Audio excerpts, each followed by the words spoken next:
Welcome to AMA. You guys are so quiet. We went to the football game. Y'all think it's just like a first game mess up, or you think it's going to be all year? First of the year. Yes. We're FSU. We do better. All right, so welcome to AMA. We are the American Marketing Association. How many of you guys are returning? How many of you guys are new? That's awesome. Cool. So we are the only marketing association on campus. We are welcome to every major. There is no pledging. There is no anything like that. We're open to everyone, any major.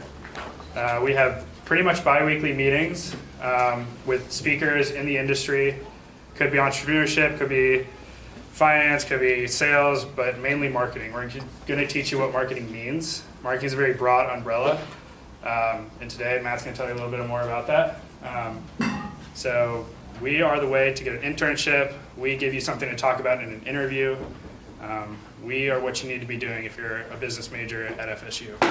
You already did the right step of going to the best university in the country, so just make sure you're using all your resources so that you can get the best job. So just to tell you a little bit of stuff we've done. Last year, we took a trip to Coca-Cola business headquarters in Atlanta. They gave us a presentation. It's networking. We also went to Tampa, where we went to the Tampa Bay Lightning, learned about their marketing. They just went through their 50-year reunion or something like that for marketing. So we'll take, usually it's around 10 to 15 students on these trips. This year, we're going to go back to Atlanta with the Georgia Aquarium. We're going to have same thing, around 10 to 15 students where we're going to hear from their marketing department. We're going to get to go to the aquarium. We're going to network, same thing. And then 22 Squared is an advertising agency. We went to their Tampa office this year. We're going to go to their headquarters in Atlanta. They do stuff like Publix and Dunkin' Donuts and PGA, stuff you see on TV. So this is the time to learn if you want to work in an agency, if you guys even know what that means. So this is the time to do it. We also go to an annual conference in New Orleans through National AMA. AMA is broken up into student, teacher, and professional side. So obviously we are the students. So Dr. Hopkins, who are our advisor, he's going to be on the academic side. And then each city, if it's a big enough city, it's usually going to have a professional side of AMA. Same thing, we'll take probably 10 to 15 kids on that. You do have to be a national AMA member, so we'll talk more about that later. So Summer Creative, we're going to have Carlos speak on that. That's our in-house advertising agency. So Carlos is back.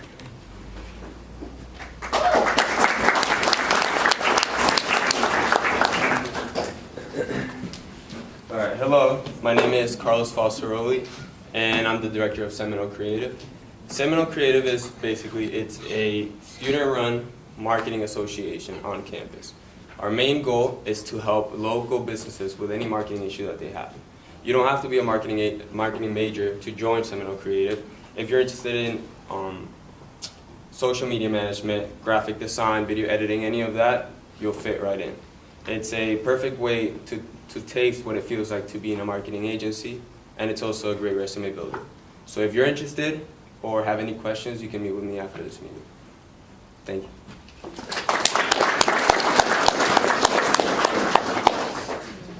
First meeting for that is going to be September 11th over the Innovation Hub at 6 o'clock.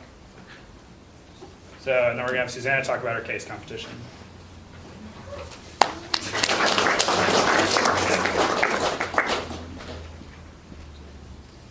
Hi guys, I'm Susanna. I'm the VP of Nationals here at AMA, and I'm in charge of the case competition. So basically the case competition is a national competition where AMA chapters all over the country compete to develop the best marketing strategy for a Fortune 500 company.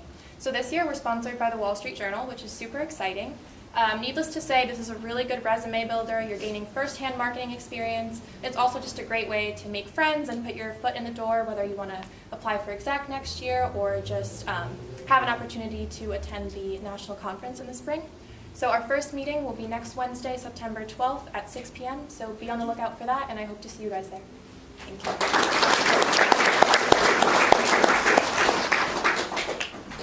Now we're going to talk about dues, which Armando, there it is. Can somebody smile? Like, everyone looks so dead in here. Hello, how you guys doing today? So, You did not. I don't need that anyway. So welcome to AMA. It's one of the greatest clubs in the college of business, whether you like it or not. But it is, you're here. So, AMA, like you said, our dues aren't really that expensive. You know, we're actually doing a discount today. If you pay today, it'll be $55. Or usually $60 for the whole year. There'll also be $30 today, aside from $35 for the entire semester. Just a little rundown of what you'll really be paying for. As you can see on your sheets, there's a list of benefits. You just take a look.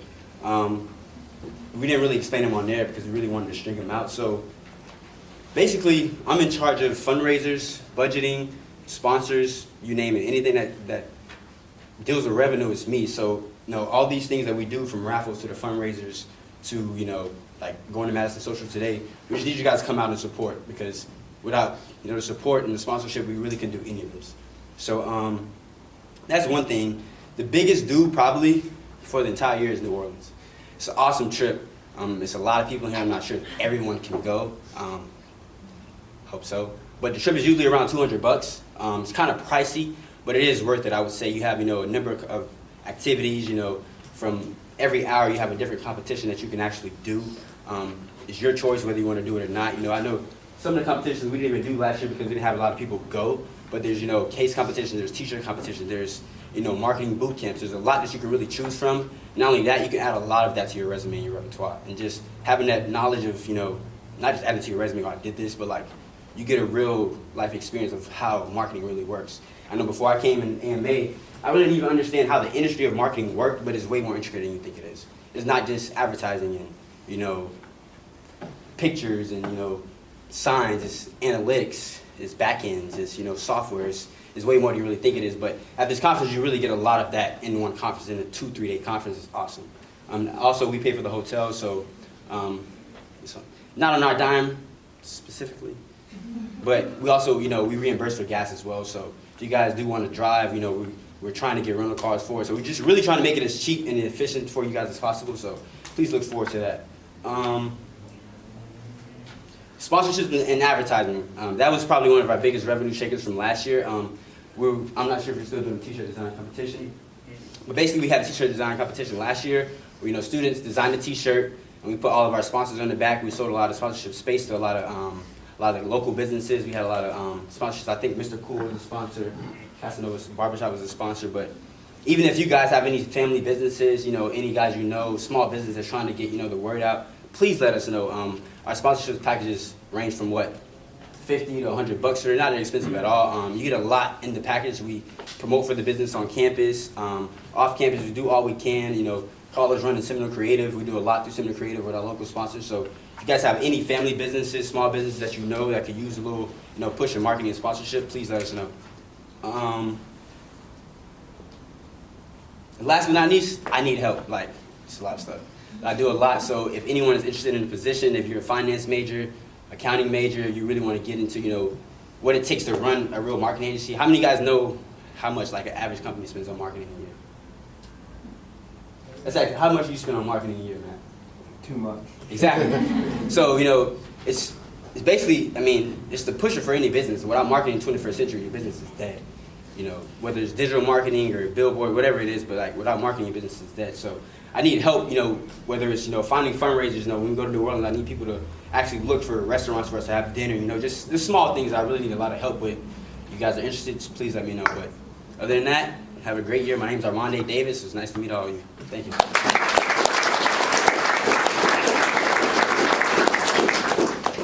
You guys cool with looking at the cone for the rest of the day?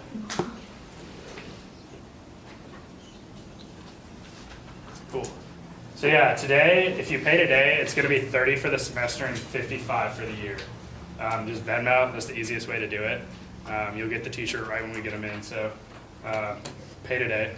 It's just easier. So with that being said, we do a lot of things different than a lot of chapters in the US do. We're doing a ton of local tours.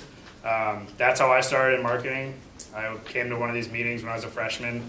I went to a small agency, like probably 20 minutes from here, and just fell in love with marketing. Try new things. There's much more to Tallahassee than you think. That would probably be one of my biggest advice to freshmen is it's much more than a college town.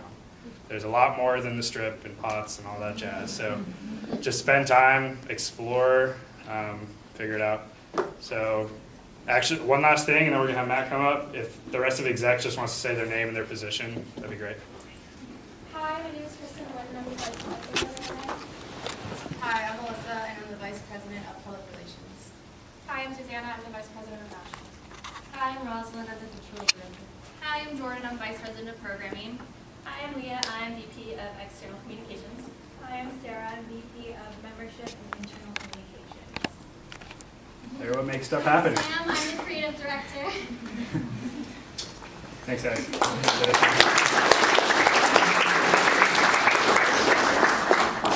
All right, now we're gonna hear from Matt Thompson.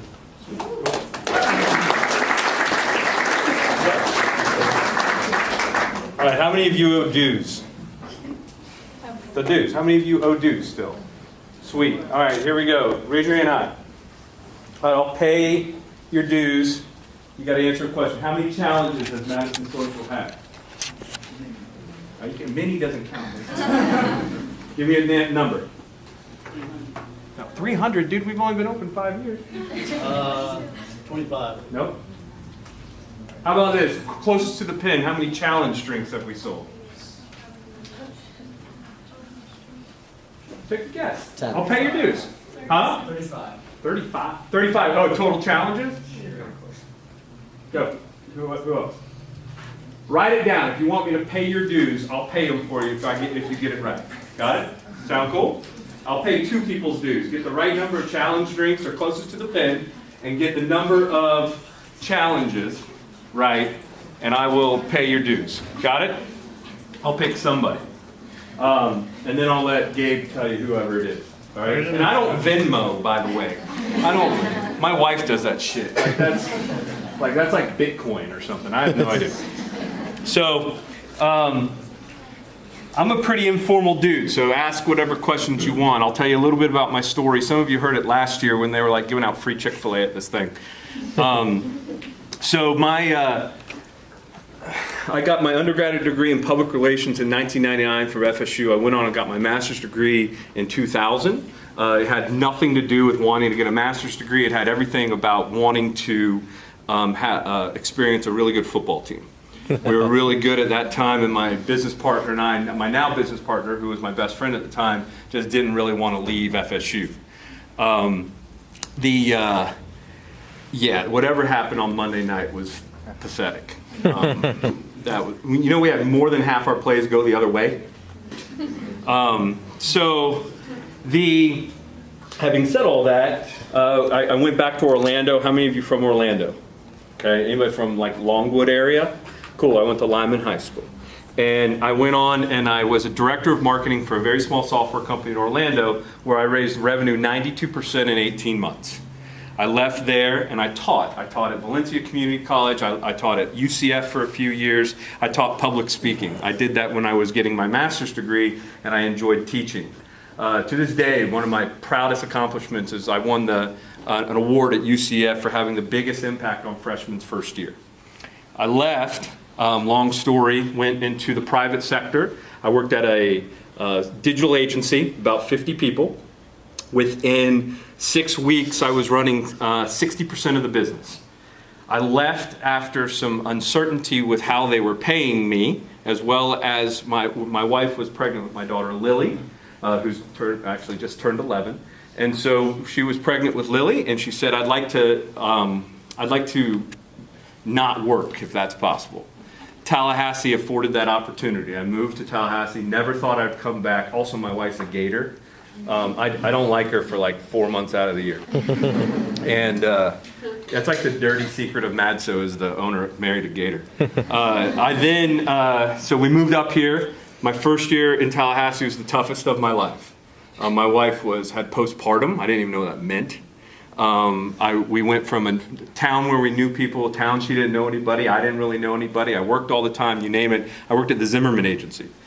It shook out, things got better, and I stayed here, obviously, and I was Director of Digital Strategy at the Zimmerman Agency. I built their social media department. I left, my partner, his name's Brian McKenna, he was down for the Oklahoma game in 2011. And he said, I'm meeting with the boosters on this new area that they're building over there. And he said, I think they're calling it like College Town or something like that. And I said, awesome. Let me know how that goes. About 6 months later, he pitched the concept of an open air gastropubby type feeling bar, and didn't have a name. And then after they loved it, and a month later he said, I need a local partner. I live in New York City. I don't want to live here. Would you want to be my local partner? And so that's how I got involved in what we did. And then we opened Madison Social in 2013, in August of 2013.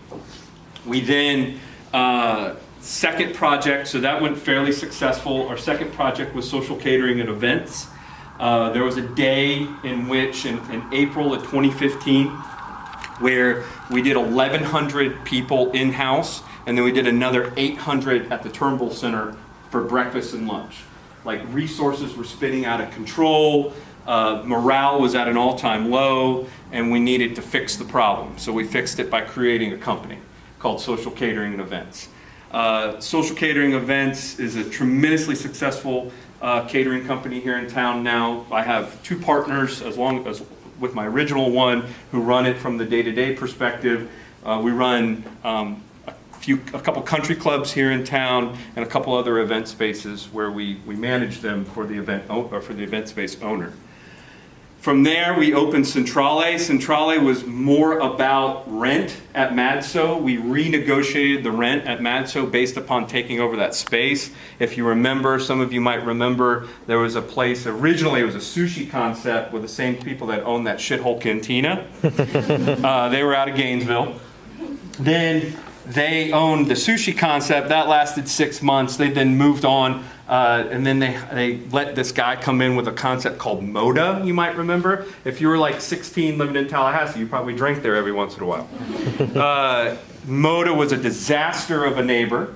And then now we're on nothing was there. And quite honestly, we started, you're all marketing type people or business type people. I was really worried about the brands that they were bringing in. They were not fitting the vision and what needed to happen down there. It might be named College Town, but the rents are super expensive. It's not cheap to operate there. It's not the Strip. I love the Strip. I love Potbellies. I went to school here. However, those people don't pay premium rent prices. We do. And so it's really hard to build brands in a way that you want to charge pricing for, and then also be able to afford rent. So that was really one of the things about Centrale. It was about able to renegotiate MADSO's rent. And it also happens that we're both two fat dudes that love eating like pizza. So number 4 was Township. It was supposed to open before Centrale, but it delayed. The Champions Club sucked up all the all the subcontractors here in town, trying to get that done. So you couldn't get any project done in time. So we missed all the 27 football season, and we opened in December of 2017. And now we have Township Fort Lauderdale. Any of you are from the Fort Lauderdale area? So there's Township of Andrews and Las Olas area. We have Sodo was our 5th. So it's a bakery in Midtown. It was our first thing to get out of the college area. And it's in Midtown on the corner of Thomasville and 6th. It's a bakery that makes delicious donuts. And Happy Motoring was our last project. We opened that this past year. We actually have a piece of the land. It's going across the street from the new Proof Brewery that they're building off of South Monroe. Happy Motoring was an old gas station, and those of you that are from the Miami area, there's a concept called Wynwood Yard. And so in the middle, Wynwood Yard has a bunch of food trucks where they have a bar in the middle. That was kind of the inspiration for this. Unfortunately, we don't have as many food trucks in Tallahassee, or at least as many that are good, and so therefore that concept fell through, so we needed to kind of refurbish or retool that a little bit. So those are all the things that we did. The one up in the corner is kind of the holding company of everything for the table hospitality, and so that's how I make my money. I don't take salaries, I take management fees out of each one of those things, and I have ownership, and so therefore For the Table is the entity that gets paid. So it's kind of the thing that binds everything together. For the Table, that name came from and I think I told this story last year. I apologize for those of you that heard it already. For the table is how my partner and I eat when we go. We always order an extra entree for the table. So like everybody orders an entree and then we'll get so like we go out to dinner with our wives, we order a fifth for the table. You've never lived until you've had pork chop as an appetizer before. And we also order like 4 or 5 appetizers when we go out. And so it's like fat guy code. It's for the table. It's for the table. But it's really code for 2 fat assholes just eat whatever you want. So that's everything that we've done to date. I'm an honest and transparent guy. I would say Madison Social and the catering company are right now the most seasoned, and they're also the most successful from a profit standpoint. Everything else is early. And so they're doing well as brands, but they're not exactly kicking off the same amount of money, which is not a big deal. You're not in these things for a sprint. You're in things for a little bit of a marathon, and we're still within the first 3 years, and things are going great. And again, the brands are super strong. So I never thought in my lifetime I would be doing this. When I was your age, I never thought I'd be, owning all this stuff or doing all the things that I do day to day. I also teach every once in a while at FSU. I'll teach like an ad strategy class in the Department of Communication, as well as I am the department chair at Flagler College on the TCC campus for their strategic communication program. So I do all that, and then I'm a dad. I got 2 kids, and I coach everything. And so, and nothing gets in the way of my family time and my opportunity with my kids. Those are the most important things in my life. More important than all this. So, that's me. I can answer any questions you want me to answer. But that's how we kind of started. And one of the biggest ones that I always get, I kind of always answer is, why did you open your biggest competitor across the street? Township. The reason why is because as I told you before, I didn't trust any of the decisions that were being made by operators. And at that time, everybody was trying to build MADSO 2.0. So we started seeing our garage doors go everywhere. We started seeing the bar top go everywhere, our tap system go everywhere. And it was just getting a little old. And so we decided, why don't we just control our destiny and make sure that MADSO 2.0 doesn't happen across the street. And so we do our best to make sure that that's a different experience for people, but one that complements what we're doing at Madison Social. So, fire away, man. I'll answer anything. You want to talk about your demographic that you market towards? Yeah. Probably, obviously, you think you, right? That's not the answer. You're coming regardless. You're going to come out of proximity. So, I don't really put a whole lot of effort. Not that I don't want a bunch of college students. I love you guys. But I don't have to try as hard. And so one of the things that we really focus on is we talk about our prime target demo, particularly for MADSO, and it kind of carries throughout, is about a 24 to 28-year-old female. And the reason why I use that age is because, I don't know if any of you are 24 to 28. I'm going to take a wild guess, probably no. How many of you are 21? You're female. I don't care about dudes right now. Okay? Dude, you're a dude. Don't raise your hand, man. So where's my 21-year-old female? Okay. All right. Can I ask you a question? Yes. Are you over a little bit what Tallahassee has to offer? Yes. Okay. Particularly probably from, where's my 21-year-old dude that raised his hand? Because of those assholes, right? Yeah. You have a term for those. They're like called F-boys or something like that? Okay. Not that you are, sir. I'm just, okay? I follow along in Twitter enough to catch enough. So, I still don't Venmo though. So, you are over it. And you are aspiring in your career, or there's times when Potbellies in the Strip are fine, but there's also a lot of times that you don't want that, and you're ready most likely to move on and have a career and all the things that come with that. Correct. Now, if I met a 24, 25, 26, or 27-year-old female, you know what they want to do? They want to be you. They're sick of all that shit. They're ready to go back to when they didn't have to do all that stuff. So what you can do is you communicate the same way, because that's what that audience wants. So really, that's how we kind of frame everything, is would somebody from how we communicate our voice and all that, is that something that fits that demo? Then the other big one is FSU. clearly. And I don't want to discount FSU. But the way that we communicate about FSU is way different than other places. You'll never see us typically sit there and say, come in for wings and beer to watch a Knoll game. I'm going to communicate, let's go beat Clemson's ass next week, because that's how a Knoll feels, right?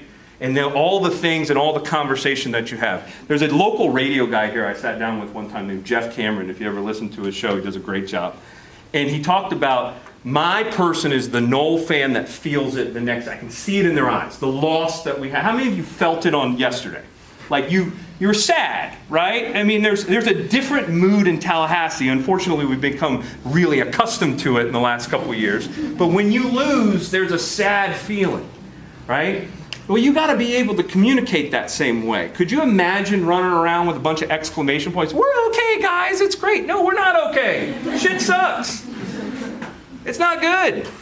That doesn't mean we need to throw the baby out with the bathwater and call for Taggart to be fired. But we 100% can say what we saw on Monday night was unacceptable and we never want to see that again. And you can talk like that to an audience, and that's what building community is all about. Now, not all of our brands can do that. The only one that is successful to be able to really have that true voice is Madison Social. It can't be replicated. That type of genuine approach, that Township can't just jump on the fence and start doing the same thing. That doesn't work. So we try and go things a little bit different between the two brands. But Madso's, that's the voice, and that's the thing that we try and develop the most. So, did that help? Yeah. Sweet. What do you guys think? What do you want to learn? Tuition dues you're paying for us? Shit. I could. I should teach half this shit. I met one of your marketing research professors the other night. A new lady, Meredith Thomas. Anybody have her? She's awesome. Yeah, ladies can suck down some beer. Yes, ma'am. What was the biggest challenge that you faced when opening Madison Social? I think a few. The first was, if you look very high level, right? Students, if I talk about students or even young professionals, Tallahassee in general, did not have an everyday drinking culture. You had a rage your face off culture. It went from 0 to 100. There was nothing in between. Now, how many of you casually have a beer at Madso or Town or somewhere on like a Tuesday? That wasn't a thing when I went to school here. I'm telling you, you didn't do that. You went hard Thursday, hard. Friday classes were nothing. Friday was kind of like, maybe I'm going to kind of recover. And then Saturday you went hard, and Sunday you kind of recovered from Saturday. And that was it.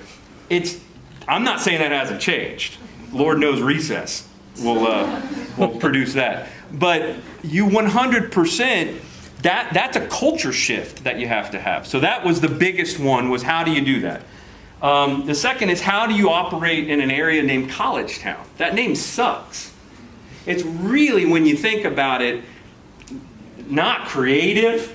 I mean, everything. Now, I've heard stories, the reason why it was named College Town was because of funding. So FSU or the county or whoever would not fund an area named College Town. So they used, President Barron used Madison Mile instead, which I love. Not just because of Madison, but I love it. But so we got stuck with College Town. So I bitched about it. They didn't listen to me. And then before they put those big letters on that parking garage, they came back to me and they said, well, what would you name it? I go, I don't give a shit anymore. Call it Madison Social, because that's what everybody knows. You know, I don't need College Town to survive. Now, I think one of the interesting things that's happened, and those of you that take Ubers out, hopefully all of you, I talk to Uber drivers when I'll go out just casually, like, so yeah, where do you go? Do you ever go to this area, College Town? And so people are using that more. They used to be only Madison Social, occasionally Recess. So people are starting to use that a little bit more because there's more to offer down there. But those are some of our biggest challenges, the name, and then parking. Parking blows. I mean, there's really nothing I can do about that. But parking, and that's a whole story in itself. But those are kind of the challenges that we had when we started. And I guess maybe price point. That was a little different. I mean, we haven't raised our prices in 5 years. Kind of crazy. Like a quarter here or there. But wholesale changes, not at all. Haven't done it. So, yeah. Talk a little bit more about your corporate partnership with the Knoll Cast.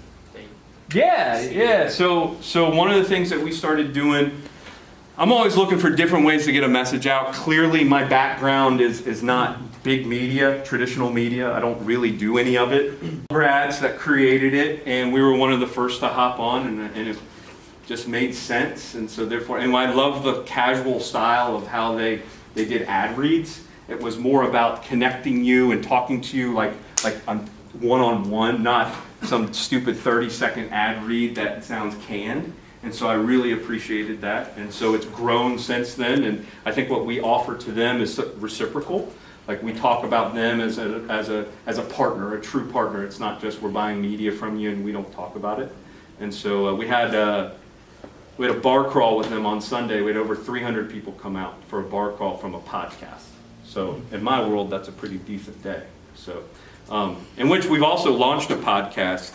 We have the For the Table podcast. It's me and another dude. We sit around and talk about stuff. It's pretty, hopefully it's interesting. I have no idea. But if you ever want to take a listen.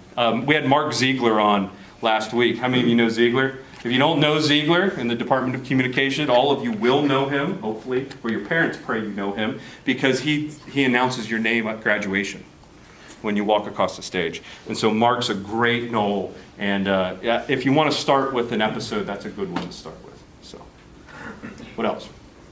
Cameron? The drink challenges are clearly the biggest thing for Matt, so how did you guys come up with that? Yeah, now I got to be able to do this without telling you all the answers that I told you. I'm going to flood it with free requests on Venmo or whatever the shit that is. We fell into that. So it was October, I can't figure it out, you do the math. October 2014, okay, and pumpkin beers were huge at the time. They've kind of waned a little bit, but pumpkin beers were all the rage. Like this is before didn't Starbucks start selling pumpkin spice this year, like August 28th? Wasn't that like Pumpkin Spice Day, right? Yeah, if you're my audience, I know you know. Like remember that female 24 to 28 demographic. So basically, those were things were going crazy, and we said, what if we challenged people to drink 4 different pumpkin beers, and we lost our ass. So we did 4 drinks. So the challenge now, how many of you do the challenge? How many of you have no idea what the hell I'm talking about? So okay, let me explain. So the monthly challenge is, are you freshmen or what? What do you got? There you go. So good. I'm glad you don't know. So the monthly challenge is where we create a special drink menu. We make 6 drinks typically. We do 7 in December because we'll do a long sleeve shirt, and it costs a lot more money for a long sleeve shirt. So we do 6 drinks, and then you drink them and you earn a stylized t-shirt that kind of fits the theme. So if you walk around campus and you see all those Madison, so that's because they all drink their faces off doing the challenge. Okay? And so it started with 4. The problem was pumpkin beer cost was super. So in marketing, you guys heard the cost of goods, right? Okay, so the cost of goods were high on those. The cost was not there, so I think we yielded $21 or $22 after the 4 pumpkin beers retail. Cost of goods, I think, shook out to over 30%. The shirt at the time, because we weren't there with volume, were $10 a shirt, maybe $10.50 a shirt. I literally was making $3 for every challenge that you did. Not very sustainable program. And so we bumped it to 6. We tinkered around with some things, and we kind of got a system that works from here on out. And it's been kind of jamming ever since. We have about, we estimate 40,000 shirts that have been redeemed since we started. So it's been a pretty successful loyalty program. Yes? Is it 47 challenges? Nah. Wait. We're in September, right? Yeah. This would be our 48th month. See, what'd you just sneak attack me and I just told you? Yeah, because November will be the 50th challenge. So we're trying to work on like a Jersey style deal for that one. What made you open a township in Fort Lauderdale if you said like Madison Social was a little bit more successful? So we have partners in Fort Lauderdale. Those of you that know that's there. Well, number one, there's a thing called American Social down there. Yeah. So that wouldn't work out very well. True. Also, Knoll grads, open same year, 6 months ahead of us, had no idea. Then and then our partners in township are the restaurant people. They own YOLO, Boatyard, and so so that's why, because we had the partnership with them, so township became the one that And so it's been going pretty well. Yeah, it's popular. Yeah, they did really well on the Knoll game, and so that's kind of what we provide. And so we're looking to do more collaborations like the Miami game and stuff like that down there. Yes, ma'am. Have you adapted to social media over the past 5 years or so? I don't think we have. I got to be honest. And I answer that just because, so the platforms haven't really changed. So I mean, specifically, you know, when we started, Facebook was like the 800-pound gorilla. We were one of the first brands on Instagram, and then we were certainly one of the first ones using Twitter in what I consider an appropriate way. I think a lot of companies use Twitter and just post shit and never engage. Twitter is a long, long, grueling road to sit there and have one-on-one connections with people the entire time. So those 3 platforms have never changed. The only 4th one would be podcast, in which we just launched. And I wanted to launch it 2 or 3 years ago. I just didn't have the time. And so we launched that about a month and a half ago. But so the platforms haven't changed. We're producing anywhere between all of our brands about 800 pieces of content a month. That's a shit ton of content. But the beauty about what we do, like I get asked to speak on a lot of professional things, like not that this isn't professional. I mean, yeah, I didn't mean it like that. What I meant is like the chamber, the Tallahassee Chamber, or whatever. They'll ask me to come out and I speak, and everybody wants to know, how do I get a brand like Madison Socials, or how do I get a brand like that? And I always start with, dude, I sell food and booze. I think of how easy that is, right? Anybody here get sick of pizza and donuts in your feed? Not really. Not really. I can't produce enough content that our audience doesn't want to digest. If I ran an accounting firm, where's my accounting majors? Finance majors, where you at? Yeah. Nobody wants to hear from you, man. Like when you go, not now, but later on when you get in your careers, nobody wants to hear from your accountant. I don't want to hear from every time my accountant calls me, I go, God damn it. You know? So nobody wants to hear from that person. Everybody wants to hear from a place that sells beer. So that's a lot easier. Just start there, just what you're selling, and then, like I said, the platforms haven't changed. Our approach to content has changed. And our business is bottom line. I'm trying to get people in the door, and so it's pretty easy to measure as well if something was successful or not successful. So, hopefully that answered your question. If you got anything more specific, I can answer. Yes. What's next? That is a ton of money. I'm ready for it to come back. My kids started going to private school. I got to pay for stuff. I tell people all the time, dude, Biggie was right in like 1997. No money, no problems. I swear to God. I got problems that I didn't even know possible that I would have. And so I'm ready for money to come back. It's not really, I say that, we're getting involved with a rooftop bar here that'll open in a couple years. We're working on the deal on that. That's about it though from new projects. We're looking for more projects that we can help manage, not own. I'm really wanting to be out of the ownership thing. Because the thing that sucks about owning a business, how many of you want to own a business? Okay, let's talk about you people. The thing that you don't understand, first off, there's 2 things that separate you from your employees. What are they? Money. Huh? You know, money. No, not necessarily. There's plenty of owners that make less than their employees. What? Responsibility. Responsibility. Let's start there, right? And I would add one other thing, accountability. So the first thing is, so from that perspective, responsibility and accountability is if you have a problem as my employee, you come to me, I don't have the luxury of going, you know what, I'll get back to you after I talk to such and such. I got to give you an answer.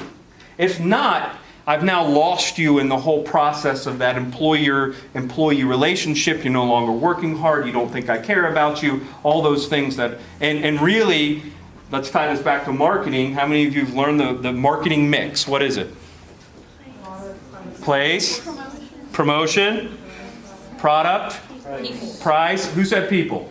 People. That's the 5th P of marketing. That probably is the most important. That gets most overlooked. I can have the greatest, and that came about 8 years ago, is the 5th P of marketing being actually recognized, people. I can have the greatest promotion at the greatest price, at the greatest place, with the greatest product that you love. And if our hostess is on her phone when you walk in, leaning against the door, we just shit the bed. Doesn't matter, right? When you go to Publix, who screws up? Joe the bagger, or did Publix not train them well enough? The latter. Publix. We blame Publix. We don't blame Joe the bagger. You think Publix has not figured out how to train Joe the bagger after 90 bajillion years of being in business? No, I'm pretty sure Joe got trained, right? Joe just was an idiot that day.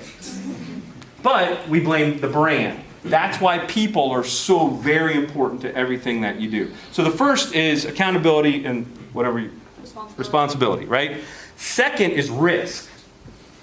So any of you that want to do this, or I don't care, maybe it's in the internet world where you don't necessarily have to have a rent, but I got rent between these 3 brands. 4 I'm sorry, I left Magnus off, it's ice cream. So it lives in Centrale, it's great. Okay, so between Centrale, Madison Social, and Township, we pay $720,000 a year in rent. Rent. You know who personally guaranteed some of that? Me. Who wants to do that? How many of you want to sign up for $720 grand a year to be personally on the hook for? That if you fail, you still owe, or you better figure out and talk your way out of it real quick. So ask yourself that before you say you want to own a business. Because risk is a huge part of it. And number 2 is being able to handle people. I tell people all the time, I'm in the people business. I'm not in the restaurant business. I'm in the people business. And you have to make sure, and by the way, that's not exclusive to entrepreneurs. I'm assuming, I always make this, and this is when I get a little, I give you the really good shit. In your life, I assume you all came to college because you do not want to be told what to do for the rest of your life. Raise your hand if you want to get a job and be told what to do for the rest of your life. Where are you at? None of you. Okay? And I don't believe any of you are lying. If not, you should go just be a state worker. See? And there's nothing wrong with that. That's awesome. Why get a degree? Just go be a state worker and get told what to do every day. You want to make decisions, right? If you want to make decisions, you have to be able to be in the people business. You have to motivate people. They have to lead. Willie Taggart, or any good head football coach, is not about X's and O's. You're a Nolecast listener. What's it about? Jimmy's and Joe's, right? Good football isn't about who can scheme better than the other guy. It's about who has the better players, who has the better talent, who can retain the better talent, who makes people, who attracts people to them. That is way more important. And oh, by the way, that means if you're managing people, you should be able to do less work. Because you're investing your time and then you're not doing all the doing. So no matter what in your careers, all of you should want to be in the people business and learn some human resource skills and some skills to be able to manage and lead people. And if you can't do that, you're going to be told what to do for the rest of your life. The second part, if you don't want to be told what to do the rest of your life, understand how every business you work for makes money. If you can talk to me about how I make money, you got a better chance than sitting there bitching all the time, wondering why we do things. Every job I've ever had, I've cared how much we made. My first job that I ever had was at a car wash during the summer in Orlando. One of the worst jobs I ever had. Every day I wanted to know the sales that we made. Because I wanted to know the tips that I got, what percentage of those sales were, so I could figure it out. My second job, I worked at a sporting goods shop. Every day I walked in, I said, where are we at in sales? And I said, cool, what's our goal? And I wanted to know. It's that simple. You have to care about the bottom line. And if you do those things, I guarantee you'll start managing people and you'll grow in your careers and you'll be the one that everybody counts on, and that's what you really want. The other thing that derails your career, and I mentioned this last year, and I'm going to reiterate it again, and I want those of you that didn't hear this, you can go ahead and you can take this, is there's 2 things that derail young people's careers. I see it all the time. Well, 3 things. The first thing is work ethic. I can't really help you. You're either born with that or you're not. I tried to hire, how many of you, don't let me forget my other points. How much are you going to make as a marketing major? Where are my marketing majors? Some of you are like finance and shit. Yeah. How much are you going to make in your first job? 30, 40, Hold on. Who says north of 35? Raise your hand. It's okay. Be honest. That's cool. Okay. How many of you say north of 40? A couple of you. Okay. You guys, I hope you do. Odds are way against you. Most likely you will make $32,000 to $36,000 in your first job. Okay? You will only keep that job 18 to 24 months. Don't get in there and think that you're going to be there for 10 years. You know what your generation, and I'm part of your generation, believe it or not, you know what you think about when you think about job security? It's the ability to go find another job. Not that you're going to have one for 40 years. It's the ability in yourself to be able to go find another job. You're going to be there for 18 to 24 months. So just suck it up and live with it. And there's a reason why, because think about it. What's a good raise? Well, hold on. $5,000, you just willingly throw $5,000 out there? 10%. 10%, I heard. How many of you think 10% is a good raise? Probably talking about the 35. Okay. Good. Awesome. That is double than what the average is. What's inflation every year? 2 to 3%, right? So if you got a 5% raise, that you're basically doubling inflation. That's pretty good. What's 5%? Hell, let's go 10%. I don't care. What's 10% on $35,000? $3,500 a year, right? So you busted your ass. You just made an extra $3,500 a year. How much is the government taking? Huh? Depends on your bracket. A lot. Dude, you make $35,000 a year. You got a shitty bracket. I got your bracket busted. All right. So what's your bracket? About a third. About a third. Okay, when it's all said and done, there goes 1,200 of it. So you're now down to 2,400. What's 2,400 divided by 12? $200 a month. Is that a lot of money? No. You busted your ass to make an extra $200 a month. Congratulations. You see why you go find another job? Because you can take the leap from 35 to 45 real quick in your first 18 to 24 months if you have your stuff put together. Okay? So that's kind of what you got to start thinking about now.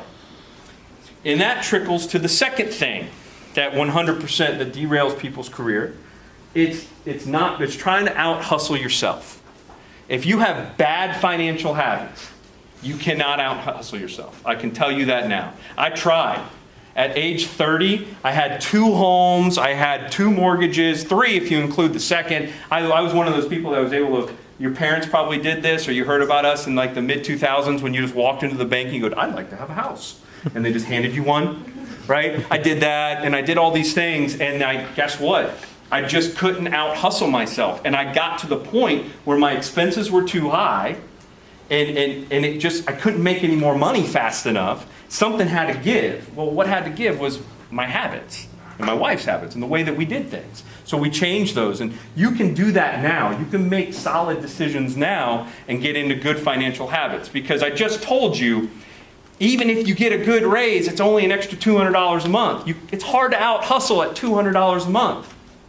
And the third thing's relationships. I can't help you there. You guys are going to screw that up. How many of you got a boyfriend or girlfriend? Yeah, you probably think you're going to be with them forever. You're not. Okay? God bless you. Hope you are. But when you start following that person all over the United States at age 25, you go, oh shit, I don't love this person at all. Think back on this day.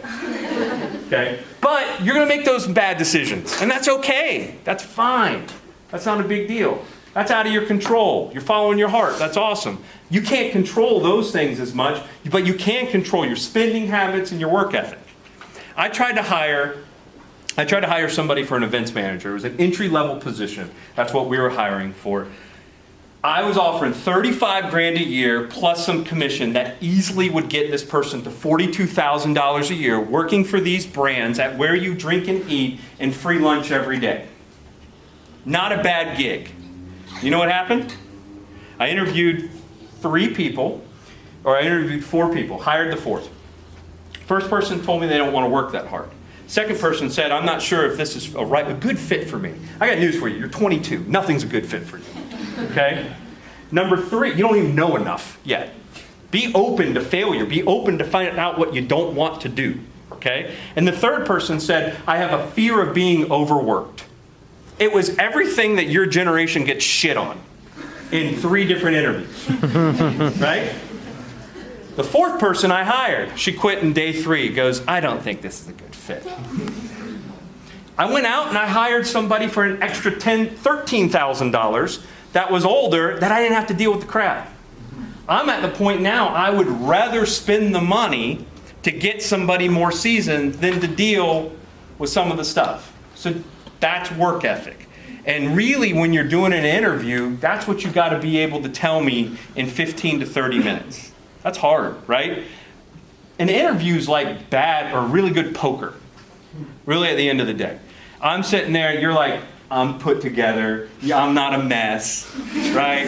I'm not a train wreck, you know, and I'm looking at you and I'm going, I hope you're not a train wreck. I hope I don't have to deal with all your bullshit. Not that you have any, right? And then you come in and next thing you know, I'm like, oh man, you're on your bullshit, right? I got you for, right? That, but I'm trying to get all that over 30, 45, or an hour of knowing you. So that's what I'm trying to get to the core of, is who you are as a person. And so that's why I think interviewing, work ethic, and storytelling becomes super important. Some of you, I say this all the time, show me something that a professor doesn't make you do. All of you have the same stories. You take the same classes. You're not idiots, most of you, right? You're not idiots. You're here. Damn, you're better than I ever was. I would never showed up to this shit.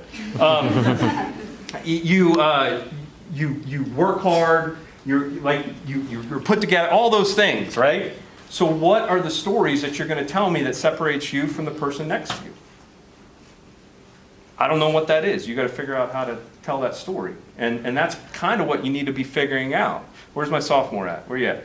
Yeah, you're lucky. You're here. I mean, I'm assuming you're one of the younger people in this room, right? That's awesome. That's a start. You're starting to build your story already. Some of you, where's my seniors?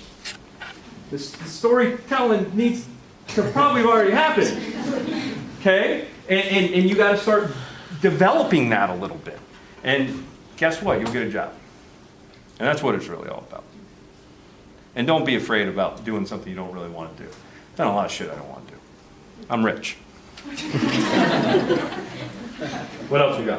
We got one more. Yeah. We'll finish up on this question. What's one piece of advice you would give us? I just gave you a ton, man. That's it. I mean, really, all those things that I said are really important. I think the people that you interact with and the people that you interact with here are super important. My best friend is my business partner. We met in speech class in 1997. I mean, that's pretty special. Know what I sit there and I say, like, be willing to do things and be willing to fail, but don't move on your values. I talk to a lot of students a lot of times, and they have questions about, they're getting pressure to sign for an internship, but they're not really sure if that's the internship because they're working on another internship or whatever, and they're basically saying, man, I'm just getting all this pressure, and they're telling me I have to know by Friday. Ask yourself, do you really want to be a part of an organization that puts pressure on people like that? For an intern. Think about that, right? So I always go back to, like, a little bit of your value system and what you feel, I think, is super important. And if you treat people well, I mean, the rest will kind of work itself out. I do these speeches all the time and talks all the time. I end every time, matt@madisonsocial.com. You want to have coffee? Have coffee with me. We'll sit down. I'll pick your life apart and tell you where you're wrong, where you do things well, and then within 5 minutes of knowing you. And normally I'm right. I have the sixth sense when it comes to people. And then I'll help you however I can to be a better person. Does For the Table ever hire interns? We do. We have some this semester. We'll have some next. I think we're trying to get 2 a semester. We look for people that are really engaged in content and can help us on that content development burden and understand the brand part of what we do and quite honestly hustle. Like I'm looking for hustlers. So if you ever want to, if you're looking for those things in the spring, feel free to email me again, matt@madisonsocial.com, and I'll connect you and we'll interview you and we'll go from there. So, is that good?